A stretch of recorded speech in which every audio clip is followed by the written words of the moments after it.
Sakamoto Days episode 3 is out now, but if you're looking for it on Netflix, it's not there. For some reason, Netflix is releasing the episodes 1 week after they air in Japan. But if you set sail, you can watch the episodes every week and keep up with these videos. This video is going to cover my thoughts on episode 3. But before we get into that, make sure you hit that subscribe button if you are not subscribed. We are working towards the goal of 69 subscribers, and I greatly appreciate your support. Make sure you smash the like button if you like the video, and that helps other anime fans know about the video so they can watch it and hear my thoughts on Sakamoto Days episode 3. So now, without further ado, what did I think of the episode? And I say it was another solid episode for Sakamoto Days. I'm enjoying Sakamoto Days so far. I like the characters. They're a little shallow, but we'll get into that later on in the video. You know, I'm enjoying the fights and I'm enjoying the comedy. So this episode introduces another new character, Nagumo, who's apparently a shapeshifter or something. I don't even know if he actually is a shapeshifter. Then that will be, I believe, the first case of actual powers. Well, I guess SHIN has psychic powers, but you know, like actual ridiculous abilities or powers in this world.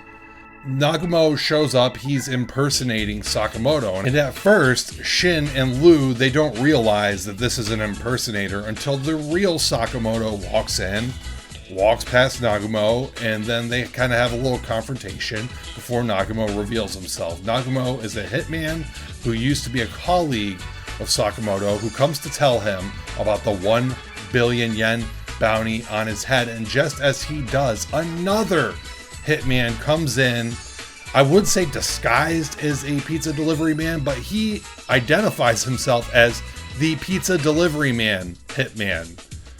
And Sakamoto takes him out very quickly. He comes from an organization who is after the 1 billion yen bounty on Sakamoto's head, who's got more hitmen that are going to show up later in this episode. So the majority of the episode revolves around Sakamoto. He takes a trip to the amusement park with his family, and he brings Shin and Lu to watch his back so he can enjoy his time with his family, and they'll take care of any assassins that are after this 1 billion yen bounty on his head. So Sakamoto and his family are walking around the amusement park. They're having a great time, and then Sakamoto's approached by the janitor hitman, because for some reason this organization needs to have a janitor hitman and a pizza delivery guy hitman. I think it'd be great if the entire organization were hitmen just posing as people with layman's jobs, like the plumber hitman or the Uber driver hitman or even the fry cook hitman. But unfortunately, the main antagonist of this episode is not a fry cook. He's just a standard cool looking hitman who changes his vibe so he can avoid Shin's psychic detection and get close to Sakamoto. But fortunately, before he has a chance to attack, Shin figures out his plan and stops him. And the second half of the episode kind of revolves around Shin's battle with this hitman, and it's a decent fight. Most of it takes place on the roller coaster track, and as someone who enjoys roller coasters, I enjoyed that facet of it, seeing Sakamoto and his family ride on this cool looking roller coaster while Shin and this other hitman are just jumping off and shooting each other. By the way, I don't know how he did this without anyone on the ride noticing, and the park just continues without a hitch. If you go on any actual real roller coaster, and I understand this isn't real life, this is anime, but if you go on any normal roller coaster and anything is on the tracks, they are going to stop the roller coaster. I've had roller coasters delayed because there have been animals on the track, and I can only assume that it would be even more delayed if there were ever humans fighting on the track. But this is anime, and for things to look cool, the roller coaster is just going to run, and they're going to jump over the roller coaster, and they're going to fight around the roller coaster on the tracks and everything, so it can just be ridiculous in anime.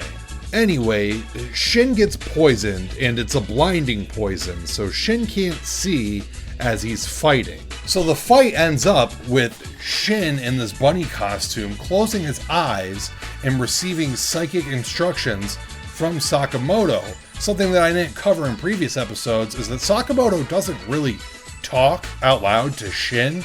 He knows that he's a psychic, so most of their communication is done through Sakamoto's thoughts. And it even lends itself to this recurring gag that they do where when Shin pisses him off, Sakamoto mentally kills him.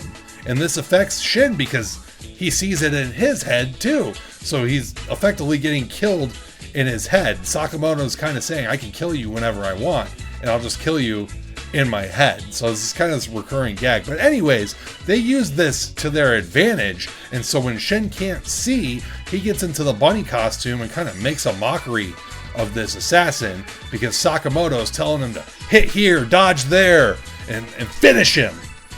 Give him some body shots. And Shin's a competent assassin. He has the physical traits, it seems. Maybe Sakamoto's a little bit faster, but he's fast enough to hold his own, so he can take these instructions. And even though he's not that experienced of a fighter, it's basically kind of like Sakamoto is fighting through Shin, and he wins the fight easily once they get Sakamoto in this kind of like spectator area.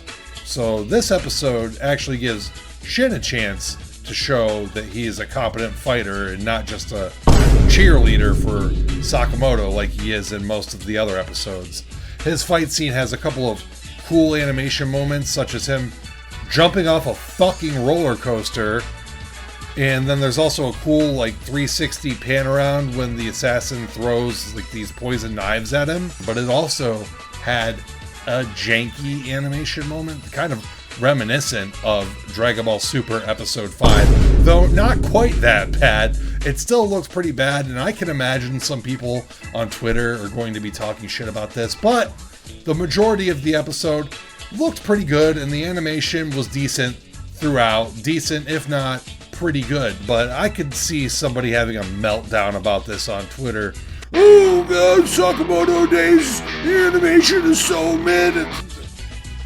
It's short, and the rest of the fight animation looks pretty decent. So I enjoyed the episode. One thing that I can say about Sakamoto Days right now, if I could give any criticism to the show, is that some of the characters, we know the characters, we're getting to know them, and we understand what they're about, but we don't really know them. We just kind of have this surface level understanding of who they are and what they want. You know, Shin, he's kind of like a Sakamoto simp, and Lu, she's kind of like this obnoxious, spoiled daughter of a Chinese crime family.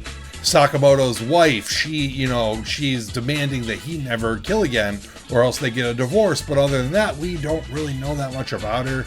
I guess maybe she's a good cook or whatever. This is really all we know about these characters, so it still feels a little shallow. I understand keeping Sakamoto as this stoic, quiet, badass kind of character, kind of mysterious, for the comedic effect of how that plays off of the other characters, but I would like to see more of these personal moments with these characters so they can get fleshed out more. And maybe that happens in the manga. It's only episode 3, so there's more time to get to know these characters even more.